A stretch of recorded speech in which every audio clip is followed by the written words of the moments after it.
Si Aling Teresa ay isang dalagang byuda. Sa edad na 27, hindi na siya umaasang muling magmahal. Maaga siyang naulila sa asawa dahil sa isang aksidente sa kalsada, 2 taon pa lang silang kasal noon. Dahil walang anak at wala ring malapit na kamag-anak, siya na lang ang naiwan sa lupang minana niya sa kanyang lolo't lola. Tahimik ang buhay niya sa baryo, payak pero mapayapa. Ngunit ang katahimikang iyon ay biglang nawasak. Isang araw, dumating ang isang liham mula sa mayamang negosyante sa bayan. Gusto nitong bilhin ang kanyang lupa. Sa unang tingin, maganda ang alok, malaking halaga at kaakit-akit para sa sinumang nangangailangan ng pera. Pero kay Teresa, hindi pera ang mahalaga. Ang lupa ay alaala ng kanyang lolo at lola.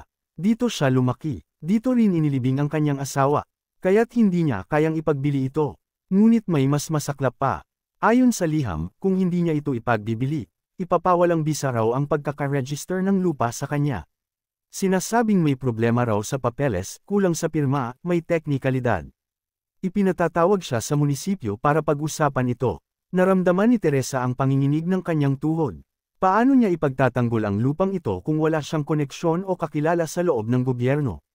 Habang pauwi mula sa palengke kinabukasan, napadaan siya sa bukid sa kanto ng baryo. Doon niya nakita si Elias, isang tahimik na magsasaka. Hindi siya kilala ng husto ni Teresa, pero naririnig niyang matinuraw ito, may respeto, at mapagkakatiwalaan. Wala itong pamilya at tahimik lang ang pamumuhay. Biglang may pumasok sa isip ni Teresa. Isa sa mga nabanggit sa munisipyo ay ang pagiging single niya.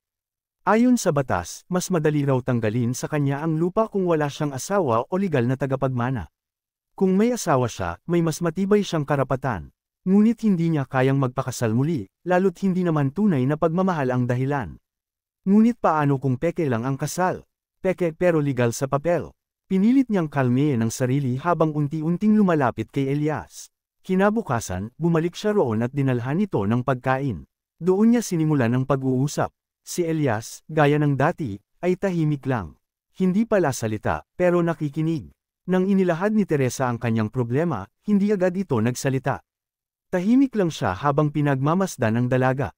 Hindi niya ito hinusgahan. Hindi siya tumawa. At higit sa lahat, hindi siya umatras. Sige, ang tanging sagot ni Elias matapos ang mahabang katahimikan.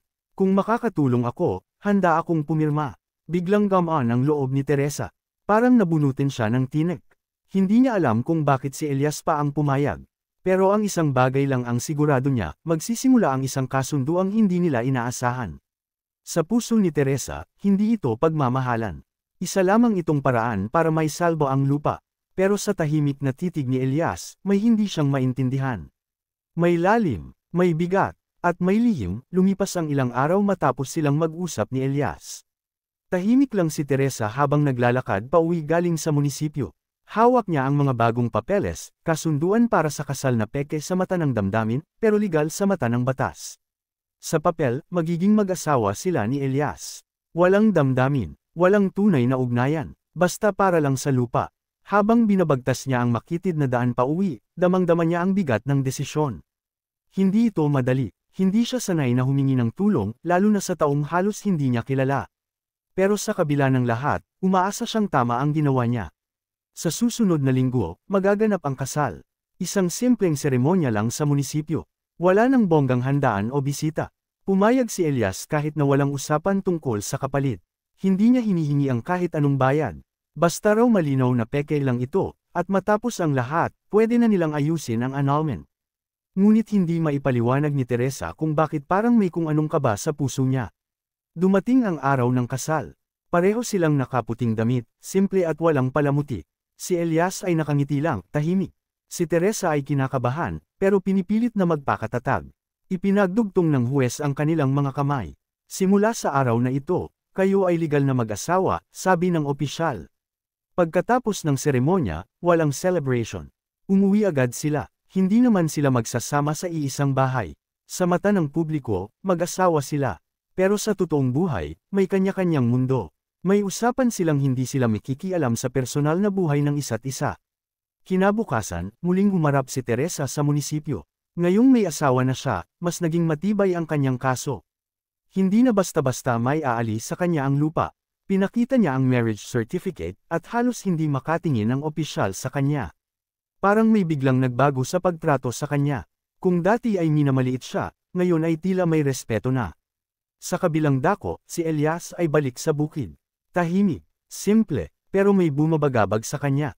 Habang nag-aararo siya, paulit-ulit niyang naiisip ang mukha ni Teresa noong araw ng kasal. Hindi niya alam kung bakit siya pumayag. Hindi naman siya sanay sa mga gulo o drama. Pero sa mga matang naluluha ni Teresa noong araw na iyon, may nakita siyang tapang at sakit, at hindi niya kayang baliwalain iyon. Habang dumarami ang araw, hindi maiwasan na mag-cruise ulit ang mga landas nila. Tuwing dumadaan si Teresa sa bukid, napapahinto siya. Tuwing nangangailangan siya ng tulong sa mga papeles o pang-araw-araw na gawain, hindi na siya nahihiyang lumapit kay Elias. At sa bawat pagkakataong iyon, mas nakikilala niya ito. Hindi pala siya basta tahimik lang. Marunong din siyang makinig, magpayo, at magpakatao. Sa unang tingin, isa lang siyang simpleng magsasaka. Pero unti-unti, may napapansin si Teresa. Maraming bagay si Elias na hindi niya pa lubos na nauunawaan. May mga tanong na gumugulo sa isip niya, bakit tila alam ni Elias ang tungkol sa mga batas sa lupa? Bakit parang hindi siya nabibigla sa mga legal na proseso? Sa gitna ng katahimikan ng kanilang simpleng kasunduan, may nagsisimulang bumuo sa pagitan nila. Isang koneksyong hindi nila inaasahan. Tahimik, pero malalim. Mula sa isang peke at formal na kasunduan, unti-unti silang hinihila ng tadhana papunta sa isang direksyong hindi nila inaasahan. Makalipas ang ilang linggo mula nang sila'y ikasal, naging mas madalas na ang pagkikita ni Teresa at Elias. Sa umpisa, laging may dahilan, may kailangang ipagawa sa bahay, may kailangang tanungin tungkol sa lupa, o may dokumentong kailangang ipasuri. Pero habang tumatagal, parang hindi na kailangan ng dahilan. Basta't dumadaan si Teresa sa bukid, palagi siyang napapahinto. At si Elias, laging handang lumapit kahit hindi siya tinatawag. Isang hapon, habang pareho silang nakaupo sa lilim ng punong mangga, tahimik lang silang nagmamasid sa palayan. Sa katahimikang iyon, si Teresa ang unang nagsalita. Bakit ka pumayag? Tanong niya, hindi nakatingin kay Elias. Wala ka namang makukuha sa kasunduang to. Nagtagal ang katahimikan bago sumagot si Elias. Hindi ko alam. Pero nung nakita ko kung gaano mo ipinaglalaban yung lupa mo, naisip ko, baka kailangan mo lang ng kakampi. Natigilan si Teresa. Ilang taon na siyang mag-isa. Palaging siya lang ang lumalaban para sa sarili niya. At ngayon, sa unang pagkakataon, may nagsabing kakampi niya ito. Sa mga sumunod na araw, naging mas malapit pa sila. Hindi man romantiko ang simula ng kanilang kasunduan, tila may kakaibang koneksyon sa pagitan nila. Si Teresa, na dati laging seryoso at tahimik, ay natutong. Tumawa ulit. Si Elias, na tila ba palaging walang pakialam, ay naging mas masigla kapag kasama si Teresa.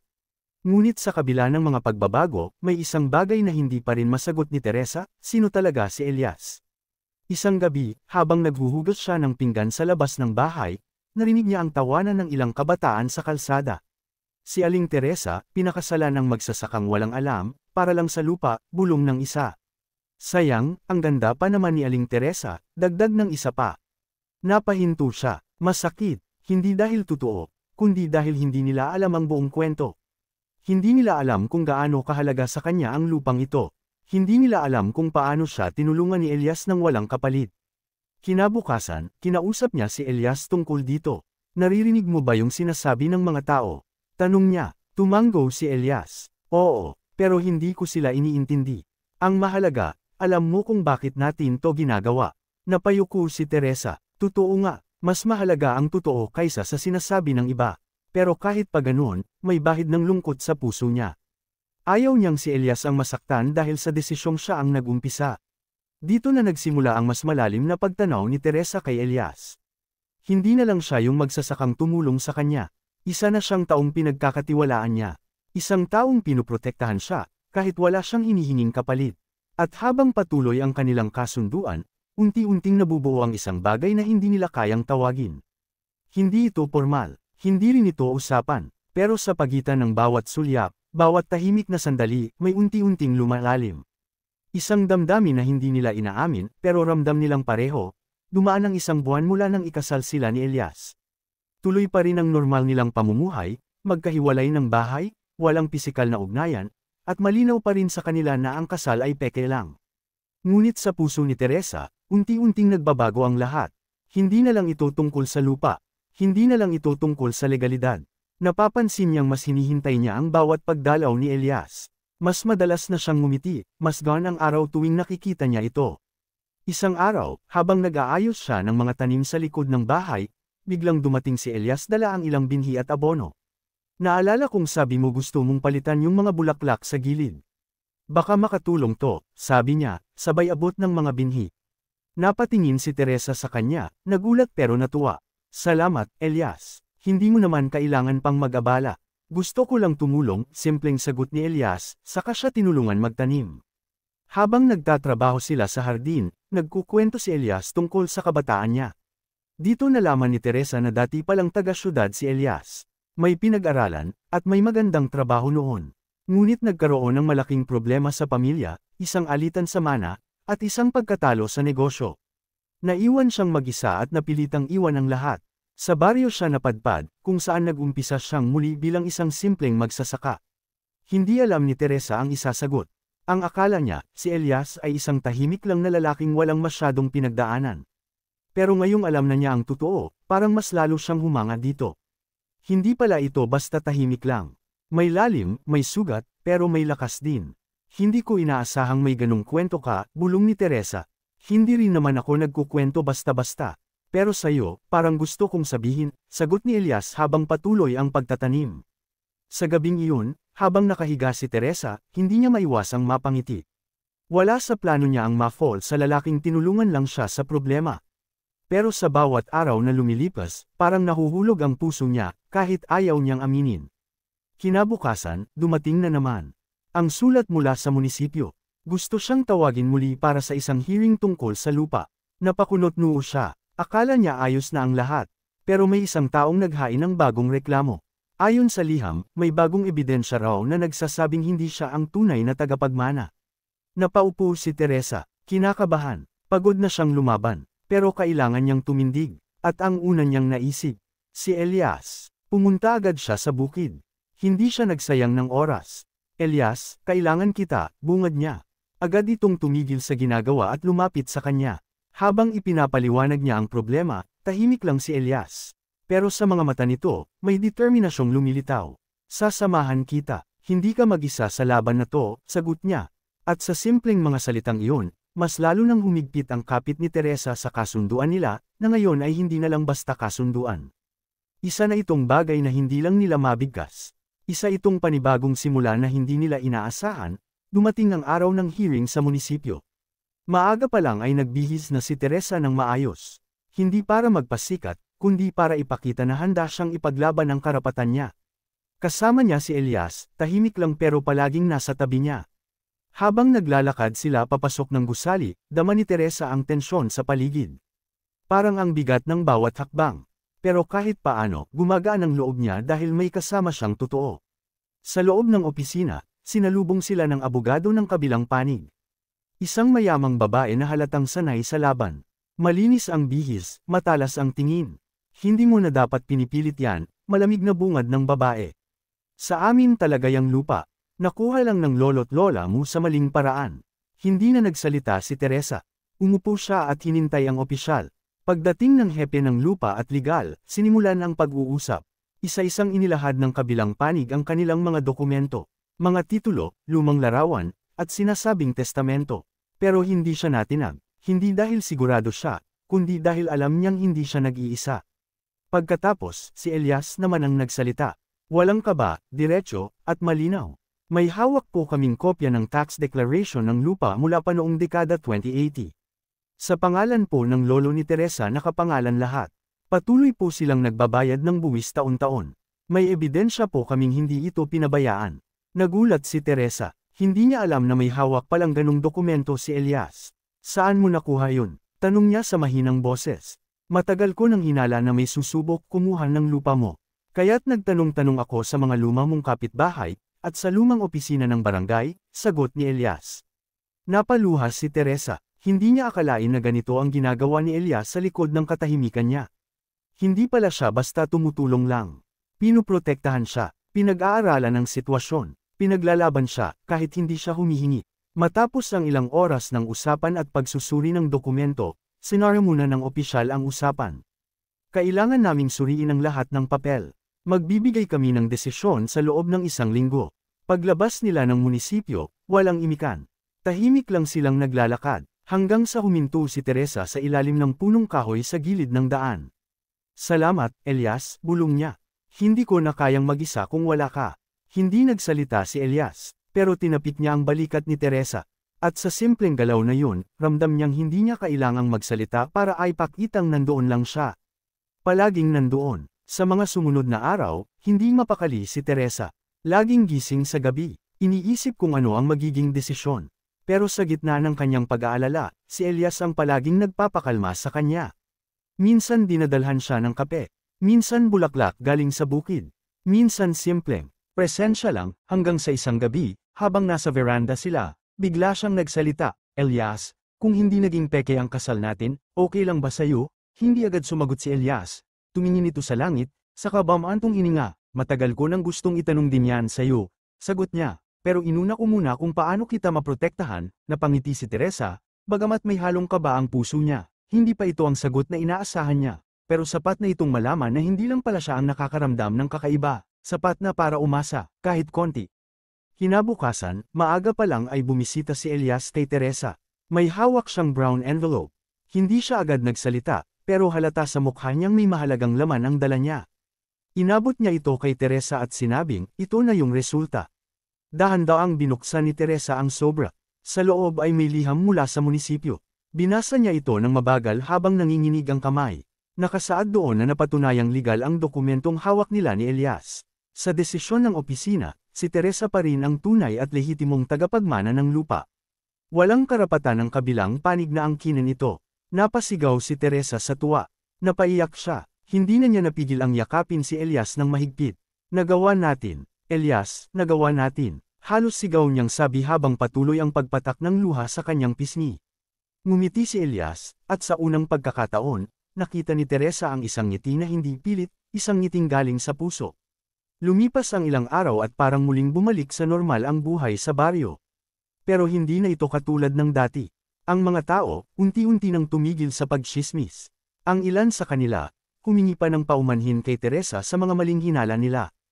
Hindi pala siya yung akala namin, sabi ng isang ale. Napakapalad niya sa taong pinili niyang pakasalan. Ngunit sa kabila ng magandang balita, may bumabagabag pa rin kay Teresa.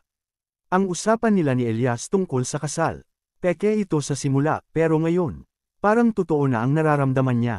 Lahat ng tulong, lahat ng sakripisyo, at lahat ng pagkalinga ni Elias, hindi na niya ito matatawag na simpleng kasunduan lang. Isang gabi, habang pareho silang nasa labas at nagpapahangin, naglakas loob si Teresa. Elias, may tanong ako. Tugon nito habang nakatingin sa mga bituin. Gusto mo pa rin ba ng annulment? Tahimik si Elias. Matagal bago siya nagsalita. Ayoko, mahinang sagot niya. Pero ayokong ipilit kung hindi mo pa rin ako gusto. Napatingin si Teresa sa kanya. Hindi ko alam kung kailan nagsimula, pero araw-araw kitang hinahanap. Hindi ko na kaya ang ideya na isang araw mawawala ka na lang. Napangiti si Elias, at marahan niyang hinawakan ang kamay ni Teresa. Hindi sila nagsalita ng matagal, pero sa mga tingin nila, malinaw ang sagot. Hindi na kailangan ng peke. Hindi na kailangan ng papel lang. Mula sa isang kasunduan, may pag-ibig na unti-unting nabuo, tahimik, totoo, at hindi nila inaasahan. At sa bawat hakbang mula rito, alam nilang hindi na sila mag-iisa. Mula nang aminin nila sa isa't isa ang tunay nilang nararamdaman, mas naging magaan ang lahat. Hindi na sila kailangang magkunwari. Hindi na nila kailangang itago ang mga kilos, ang mga tingin, ang mga simpleng lamang na dati ay tinatago sa ilalim ng katahimikan. Sa bawat araw na lumilipas, lalong lumalalim ang kanilang ugnayan. Si Elias ay mas naging bukas sa kanyang nararamdaman. Tuwing tanghali, dinadalhan niya si Teresa ng mga prutas galing sa bukid. Minsan ay may dala siyang mga sariwang bulaklak. Hindi ito engrandi, pero galing sa puso. Si Teresa naman ay natutong magluto ng mga paboritong pagkain ni Elias, mga simpleng ulam na may halong pag-aalaga. Isang hapon, habang pareho silang nag-aayos ng mga halaman sa bakuran, biglang napahinto si Teresa at ngumiti. Hindi ko akalaing magiging masaya ulit ako, sabi niya. Bakit, hindi ka ba masaya noon? Tanong ni Elias, habang patuloy sa pagdilig ng mga tanim. Masaya ako sa asawa ko noon. Pero iba yung nararamdaman ko ngayon. Hindi ko na kailangang magpanggap. Hindi ko na kailangang maging perpekto. Kay Elias, pwede akong maging ako lang. Napangiti si Elias. Hindi mo kailangang maging kahit sino pa. Ganyan ka na, sapat na. Habang tumatagal, mas marami ang nakapapansin sa pagbabago nila. Ang mga dating mata ng paghusga ay naging mata ng paghanga. May ilang taga-baryo na lumapit kay Elias, humihingi ng payo sa lupa, sa tanim, sa pamumuhay. Tila nag-iba ang tingin ng mga tao sa kanya. Hindi na siya yung tahimik na magsasaka lang. Isa na siyang taong may respeto, may halaga, at may puso. Isang araw, dumating ang pinsan ni Teresa galing Maynila. Hindi niya alam ang nangyari sa lupa at sa kasal, kaya nagulat siya nang makita si Elias sa bahay. Siya na ba yun? Tanong ng pinsan niya habang nagkakape sila sa kusina. Oo, sagot ni Teresa, may ngiti sa labi. Peke lang to dati di ba? Anong nangyari? Tumawa si Teresa, bahagyang namula. Hindi na peke ngayon. Totoo na lahat. Napailing ang pinsan niya, pero ngumiti rin. Kung ganyan ka kasaya, ayos lang. Habang pauwi si Elias mula sa palengke isang gabi, may nadaanan siyang lalaking nakasuot ng maitim na jacket. Nakilala niya agad. Isa ito sa mga tao mula sa kampo ng mayamang negosyanteng dati nais kunin ang lupa ni Teresa. Hindi sila nag-usap, nagtitigan lang sila, pero sa tingin ng lalaki, may babala. Parang hindi pa tapos ang lahat. Pag-uwi niya, hindi niya agad sinabi kay Teresa. Ayaw niyang mag-alala ito, pero sa loob-loob niya, kailangan niyang maging alerto. Hindi niya papayagang masaktan si Teresa, lalo na ngayong malinaw na ang lahat sa puso nila. Kahit may kapayapaan na sa pagitan nila, may pakiramdam si Elias na may paparating. Tahimik lang ang baryo, pero parang may unos na dahan daw ang lumalapit. Isa siyang lalaking sanay sa katahimikan. Pero ngayong may taong mahalaga sa kanya, handa siyang magsalita, lumaban, at magtanggol. Kahit anong mangyari, ilang araw ang lumipas mula nang makita ni Elias ang lalaking kainahinala. Lalo siyang naging mapagbantay. Hindi man niya ipinaalam agad kay Teresa, nagbabantay na siya tuwing gabi. Tahimik lang sa may gilid ng bakuran, nakatanaw sa paligid. Isang gabi, habang malakas ang ulan at nagbabantay siya sa ilalim ng bubong ng kubo, may narinig siyang mga yapak sa damuhan. Mabilis siyang gumalaw, at hinarap ang isang anino na papalapit sa likod ng bahay. Nang magkaharap sila, nagulat ang lalaki.